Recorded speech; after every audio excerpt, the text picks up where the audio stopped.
Alhamdulillah, apa-apa.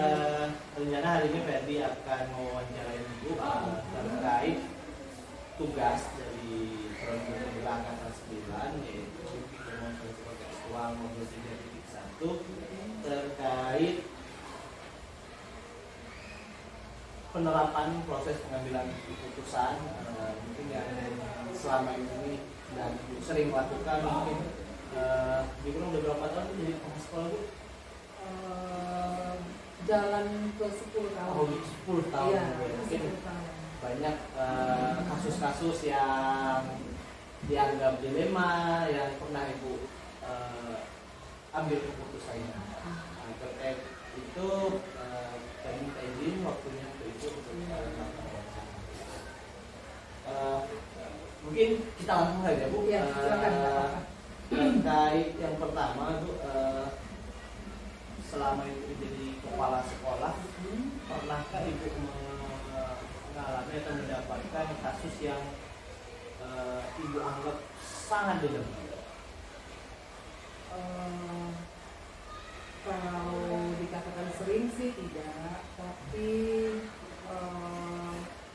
ada ya beberapa kali Ibu mengalami dilema saat mau mengambil keputusan, ya baik dari siswa para guru benar sulit Pernah mengalami itu ya? mengalami.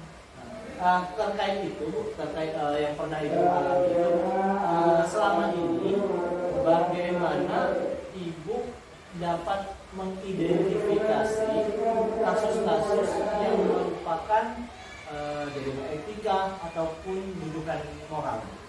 Iya. Jadi kalau menyangkut kasus ini ya Pak Ferdi ya, memang harus benar-benar jeli ya, karena itu tadi dilema, jadi harus jeli ya. Jadi pertama yang harus diketahui itu kalau kita menemukan kasus, misalnya dilema etika tadi, tujuannya apa dulu? Jadi harus tahu tujuan ya, kalau sudah tahu tujuan baru kita cari data apa saja terkait untuk menemukan solusi. Nah baru yang ketiga ada pilihan-pilihan nanti ya, pilihan yang sekiranya baik kita pilih. Jadi ada pilihan A misalnya, ada pilihan B, ada pilihan C. Nah nanti kalau semuanya sudah kita dapatkan tadi tujuan, data, kemudian yang ketiga tadi solusi, pilihan-pilihan, nah baru kita mengambil keputusan. Seperti itu caranya. Kemudian Ibu, selama ini bagaimana Ibu menjalankan pengambilan keputusan di sekolah, terutama untuk kasus-kasus yang menyangkut dua kepentingan Bu. Mungkin seperti Ibu sampaikan tadi, mungkin ada kepentingan yang sama-sama benar, kepentingan yang sama-sama mengandung nilai kebajikan. Jadi istilahnya itu sama-sama sulit ya menjadi satu. Salah satu itu benar, salah satu itu benar juga karena ada unsur nilai kebajikannya. Bagaimana itu? Jadi memang kalau kita punya kasus dilema etika seperti itu, memang kita selain tadi ya ada tujuan, data, kemudian solusi tadi untuk mengambil keputusan, kita juga perlu berkoordinasi. Koordinasi dulu ya. Ini karena ibu juga punya atasan, kalau dia menyangkut sekolah maka kita harus berkoordinasi dengan dinas pendidikan ya. Kalau dia menyangkut ke masyarakat berarti kita harus berkoordinasi dengan pihak komite sekolah. Kalau dia terkait misalnya berhubungan dengan guru berarti harus berkoordinasi dengan bapak ibu guru di sekolah ya. Apalagi terkait siswa. Jadi semuanya lah ya kita ajak berkoordinasi supaya tidak salah pengambilan keputusan. Intinya koordinasi Bu ya, iya. Pihak dinas pendidikan, komite sekolah, atau teman-teman guru, guru BK, misalnya kalau menyangkut siswa, kalau menyangkut masyarakat, lebih banyak lagi yang harus kita koordinasikan. Selanjutnya Bu, terkait hal tersebut, langkah-langkah atau prosedur yang bisa atau yang pernah Ibu lakukan selama ini terkait hal tersebut? Ya. Kalau selama ini itu langkah-langkah yang Ibu lakukan, tadi kita lihat pertama itu tujuan. Jadi benar-benar kita harus tahu ini tujuannya apa ya, karena ada dua pilihan. Nah, jadi pro kemana nih ya? Apakah yang pertama atau yang kedua? Karena sudah tahu tujuannya, nah baru tadi kita cari data.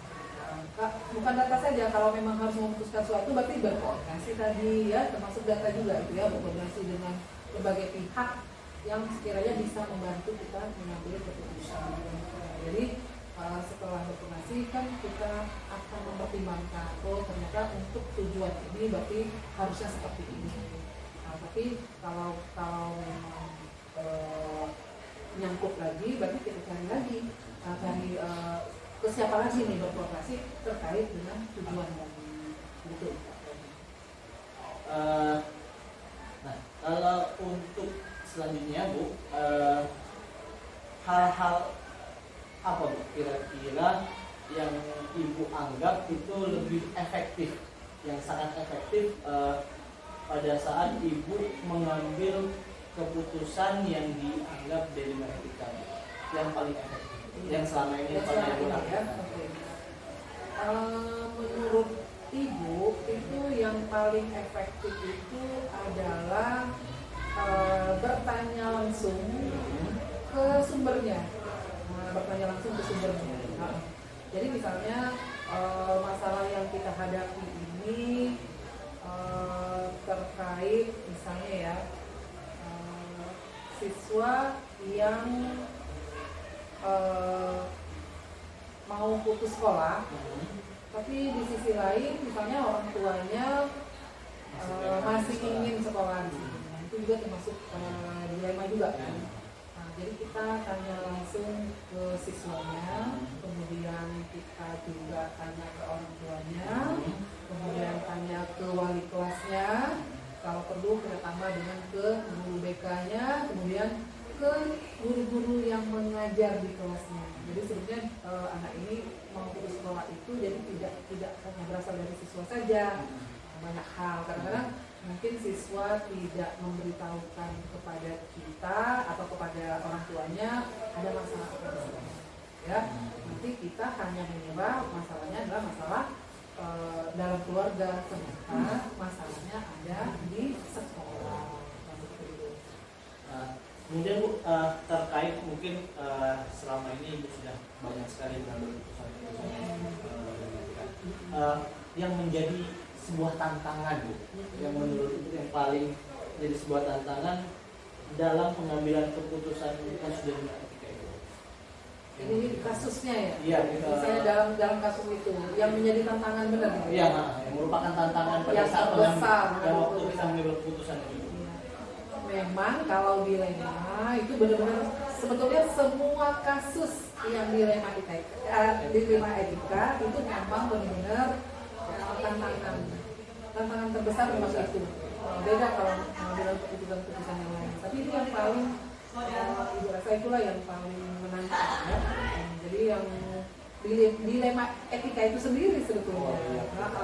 Karena memang perlu itu tadi benar-benar pemikiran yang matang gitu sehingga benar-benar bisa mengambil keputusan yang paling tepat, yang paling baik, yang solutif lah istilahnya, yang bijaksana istilahnya, yang pas. Kemudian Ibu, apabila pada saat sebuah atau jadwal tertentu dalam sebuah penyelesaian kasus dilema etika, apakah Ibu langsung menyelesaikan di tempat atau memilih sebuah atau menjadwalkan untuk menyelesaikan bentuk prosedurnya? Kalau itu kita tergantung kasusnya. Jadi ada kasus-kasus yang memang harus kita selesaikan saat itu. tapi ada juga kasus-kasus yang memang perlu kita jawab lagi. Jadi tidak sama tidak setiap kasus sama, itu ya. tergantung kasusnya. Jadi kasus-kasus yang memang bisa diselesaikan karena mungkin semuanya bisa berkoordinasi, misalnya yang di sekolah kan ada guru-gurunya, kemudian ada siswanya, ada komite yang misalnya bisa diselesaikan saat itu, maka kita selesaikan saat itu. Tapi kalau harus berkoordinasi dengan dinas pendidikan, kan berarti harus ke dinas pendidikan dulu, terus harus ke kemana dulu, nah itu baru kita jalan. Jadi tergantung kasusnya, kalau memang istilahnya bisa diselesaikan pada saat itu secepat mungkin Iya, ya, kita langsung selesaikan Apabila agar memang- tidak berlarut-larut. Oh ya, seperti itu.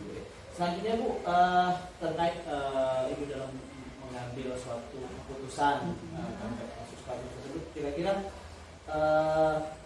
ada tidak yang mempermudah atau membantu Ibu dalam pengambilan keputusan dalam kasus-kasus dilema etika ini? Ada ya, Jadi, ya. untuk membantu, yang paling membantu, membantu. sebetulnya adalah data. Tahu ya. Data. Jadi kalau kita punya data yang akurat, maka kita akan mudah mengambil keputusan. Tapi kalau kita tidak punya data, maka agak sulit. Jadi data, dokumentasi misalnya, atau dokumen gitu ya, data kan banyak ya. Nah, dari situ agak mudah kita mengambil keputusan. Tapi kalau kita tidak punya data apapun, itu berat. Jadi intinya berbasis data. Berbasis data itu lebih enak. Lebih membantu Ibu. Lebih membantu karena meskipun berat kita mengucapkan misalnya ya, tapi kalau datanya seperti itu, yang mau bilang apa? Nah, jadi misalnya saat memutuskan siswa untuk apa ya, yang tidak bisa lagi misalnya untuk dia berhenti sekolah gitu kan, sudah bagaimana gitu ya, kita menolong, tapi kalau datanya sudah penuh, nah itu kita akan mudah. Jadi akan mudah kita menyampaikan ke orang tuanya bahwa anak bapak ibu itu seperti ini. Tapi kalau hanya tidak punya data, bagaimana kamunya? Dasarnya apa gitu? Mungkin ini pertanyaan terakhir Bu dari saya. Dari semua yang telah Ibu sampaikan tadi, kira-kira Bu pembelajaran apa yang dapat Ibu petik dari pengalaman Ibu dalam mengambil suatu keputusan di etika? Iya. Jadi kalau kita mau mengambil keputusan dilema etika, itu yang pertama harus siap data. Tadi ya, seperti tadi, harus siapkan data sebanyak-banyaknya. Data di situ bisa berarti dokumen, bisa berarti foto misalnya, atau data lainnya. Nah, itu yang pertama. Yang kedua, kita harus berkoordinasi. Kalau tidak berkoordinasi itu nanti kesannya sepihak. Jadi berkoordinasi lah, semakin banyak tempat kita berkoordinasi, mudah-mudahan lebih mudah dalam mengambil keputusan. Nah, kalau Ibu dua itu. Jadi istilahnya menyiapkan data terkait apa masalah yang dihadapi, kemudian melakukan koordinasi dengan pihak terkait sehingga mudah selesai, mudah mengambil keputusan. Terima kasih Ibu atas sesi wawancaranya hari ini. Sudah banyak istilahnya suatu hal yang saya gali dari Ibu terkait Ibu yang kurang sudah 10 tahun jadi kepala sekolah dalam mengambil keputusan. Saya ucapkan terima kasih sekali lagi kepada Ibu. Waalaikumsalam warahmatullahi wabarakatuh. Sama-sama Pak.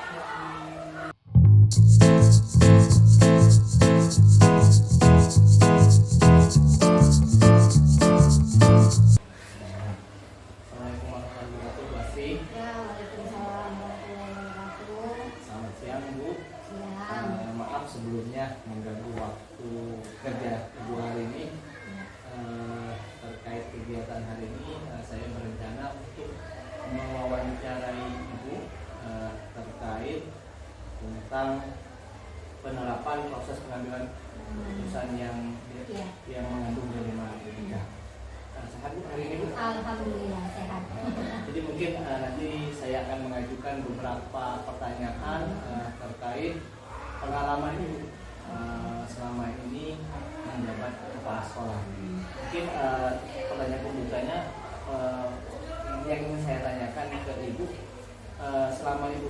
kepala sekolah mungkin ibu pernah mengalami dilema etika dalam menentukan atau menyelesaikan suatu kasus permasalahan. Mungkin bisa diceritakan sedikit Bu, terkait kalau dilema etika itu memang terkadang ya kita harus memilih ya antara perasaan biasanya ya atau dengan peraturan yang ada. Nah, kalau pengalaman saya ya selama saya menjabat jadi kepala sekolah, dengan tidak mengesampingkan perasaan itu, memberikan pengertian kepada guru-guru yang ada di bimbingan saya, tetap berpegang teguh kepada aturan yang ada. Jadi mau tidak mau ya bagaimana pendekatan dalam penyelesaian masalahnya tetap berpedoman kepada peraturan. Seperti itu biasanya. Jadi lebih menekankan pada peraturan Bu. Iya.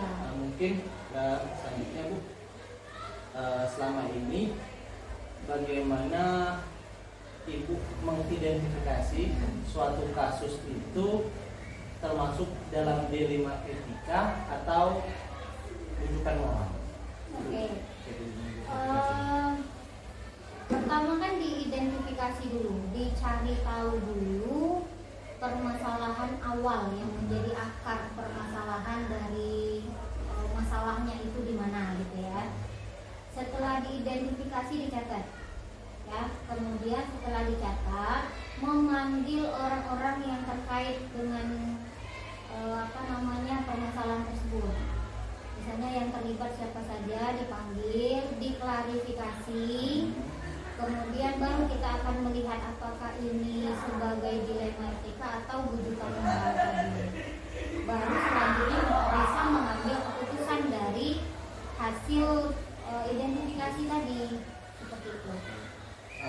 Kemudian Bu, mungkin dalam Ibu melakukan pengambilan keputusan di sekolah, terutama kasus-kasus di mana ada dua kepentingan dalam tanda kutip yang harus sama-sama diperjuangkan, mungkin sama-sama benar Bu, yang mengandung nilai kebaikan. Itu bagaimana Ibu cara melakukan pengambilan? Ya, seperti yang saya sampaikan tadi, harus membuat pendekatan individual bersama dengan guru ya, dan tetap berpegang teguh kepada aturan yang ada.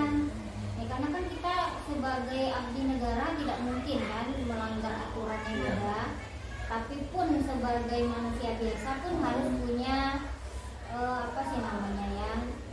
toleransi ya. Nah begitulah, jadi ada pendekatan, kemudian diberi pengertian ke gurunya gitu. Selanjutnya Ibu, terkait hal tersebut, langkah-langkah atau prosedur yang biasa Ibu lakukan selama ini dalam mengambil keputusan tersebut, kira-kira bagaimana? Oke. Langkahnya?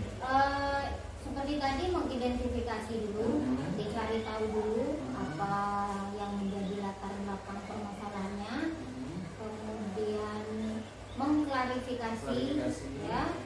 Selanjutnya baru bisa kita mengambil keputusan. Seperti itu. Jadi mulai 3 tahap ini Bu ya, identifikasi, klarifikasi, kemudian baru mengambil keputusan. Nah, kemudian Ibu dalam pengambilan keputusan tersebut mungkin Ibu merasa mungkin seperti ini yang lebih efektif atau seperti ini efektif. Nah, selama Ibu mengambil keputusan itu hal-hal apa saja Bu yang selama ini Ibu anggap efektif dalam pengambilan keputusan? Iya, biasanya begini, kalaupun itu permasalahan sekolah, ya kan bisa dipanggil orangnya secara individual ya, ditanyakan dulu, kemudian apa yang menjadi penyebab hal itu bisa terjadi gitu kan ya. Kemudian setelah itu baru kita akan memberikan kalau saya tetap seperti yang saya bilang tadi, ini loh aturan yang ada di sekolah gitu ya. Jadi kalau Bapak Ibu keluar dari area itu, ya Bapak Ibu harus terima konsekuensinya, gitu kan. Dan guru-guru saya pun sudah tahu kalau penerapan peraturan di sekolah seperti itu. Jadi mereka pun sudah tahu, misal nih ya, dia ada kepentingan anaknya sakit atau bagaimana, jadi dia harus punya tanggung jawab tetap ngajar di sekolah gitu kan ya.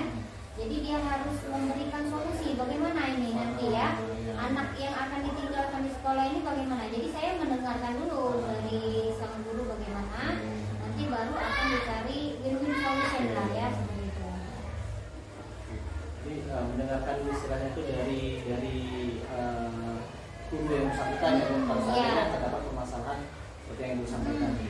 Selanjutnya Bu, mungkin dalam Ibu menjabat kepala sekolah mungkin ada banyak tantangan yang selama ini mungkin Ibu anggap sebagai suatu tantangan yang lebih lah dibandingkan yang lainnya. Menurut Ibu hal-hal apa saja yang selama ini yang merupakan tantangan Ibu dalam melakukan pengambilan kasus-kasus yang bersifat istilah pertama dalam hal mengidentifikasi, biasanya untuk mengetahui akar permasalahan itu agak ruwet ya. Ternyata apa yang diidentifikasi itu bukan menjadi akar permasalahannya, sehingga itu akan terus berlanjut ya. Nah, yang menjadi tantangannya itu, jadi harus mencari akarnya sampai ke akar-akarnya yang jadi masalah sebenarnya itu apa gitu loh. Karena kalau kita tahu masalahnya apa, baru kita bisa menangani permasalahan itu seperti apa. Kadang-kadang kita sudah mencari ternyata bukan akar dari permasalahan. Iya, benar. Jadi mengidentifikasi menjadi sebuah tantangan sebelum kita melakukan atau istilahnya itu kalau orang sakit tuh mau tahu dulu sakitnya apa biar bisa diobati lah gitu ya. Selanjutnya Bu, mungkin selama ini Ibu memiliki sebuah atau jadwal tertentu dalam menyelesaikan sebuah kasus yang istilahnya bersifat dilema etika ini. Apakah Ibu langsung menyelesaikan di tempat ataukah Ibu punya jadwal tersendiri untuk menyelesaikan kasus-kasus atau permasalahan bersama?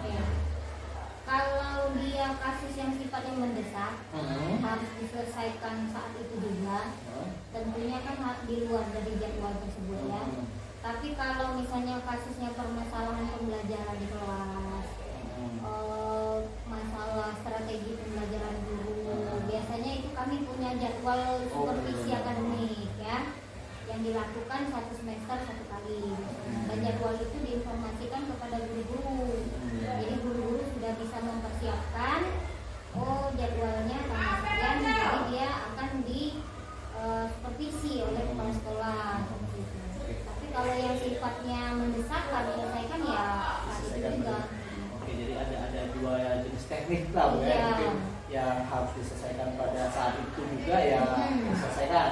Makanya istilah waktunya mungkin cakupannya Bu ya, permasalahannya lebih besar, mungkin perlu waktu tersendiri itu diluangkan dalam rangka untuk menyelesaikan permasalahan itu. Kemudian Ibu sebagai seorang pemimpin Bu, mungkin dalam pengambil keputusan, apakah ada seseorang atau faktor-faktor yang selama ini yang bisa atau Ibu anggap mempermudah Ibu dalam membantu Ibu dalam menyelesaikan atau mengambil keputusan kasus-kasus yang bersifat dilema etika ini? Apakah ada orang atau faktor-faktor yang bisa? Iya. Ya tentu ya, kalau kepala sekolah kan tidak bekerja sendiri dia. Jadi ada wakil, ada koordinator misalnya ya kan.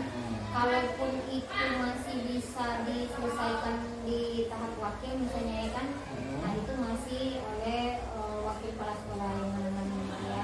Tapi kalau memang dari wakilnya sudah tidak bisa mengatasinya ya baru nanti langsung ke kepala sekolah. Biasanya seperti itu. Melanjutkan pertanyaan ini Bu, terkait hal itu, sewaktu-waktu Ibu langsung menangani hal seperti langsung kepala sekolah. Kalau Ibu kira-kira ada nggak hal selain wakil dan atasan yang lebih tinggi atau yang membantu Ibu atau faktor lainnya? Apa ya? Kalau paling catatan. Catatan. Ya. Catatan atau jurnal guru lah gitu ya. Kalau saya punya catatan khusus biasanya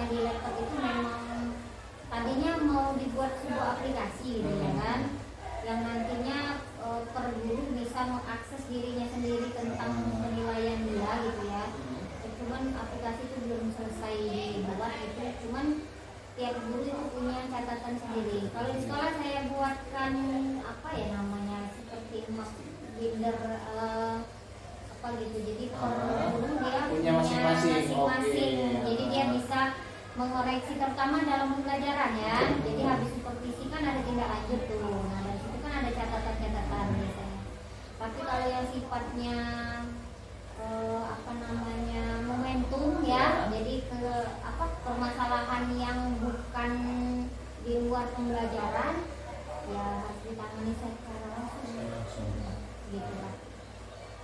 Nah, mungkin ini pertanyaan terakhir Bu dari kegiatan wawancara kita hari ini. Nah, dari semua hal yang telah Ibu sampaikan barusan, pembelajaran apa yang Ibu dapat atau Ibu petik atau pengalaman Ibu selama ini pada saat mengambil keputusan di etika ini? Ya terus terang saja waktu sebelum mengikuti program guru penggerakkan nggak tahu nih yang mana dilema rujukan moral gitu ya. Setelah tahu materinya sudah kita dapat, oh artinya kita harus bisa nih melakukan perlakuan antara dilema etika dengan rujukan moral. Kalau sebelumnya kan nggak tahu. Istilahnya sudah bisa memilih, oh kasus ini dilema etika, Iya. penanganannya mungkin harus seperti ini, yang ini rujukan moral. Iya. Oke, baik Ibu, terima kasih atas kegiatan wawancaranya hari ini. Saya sudah mendapat banyak referensi atau jawaban-jawaban dari pertanyaan-pertanyaan yang saya ajukan tadi. Sekali lagi saya ucapkan terima kasih Ibu. Ya, sama-sama. Sukses ya. Sama-sama Bu. Assalamualaikum warahmatullahi wabarakatuh. Waalaikumsalam warahmatullahi wabarakatuh.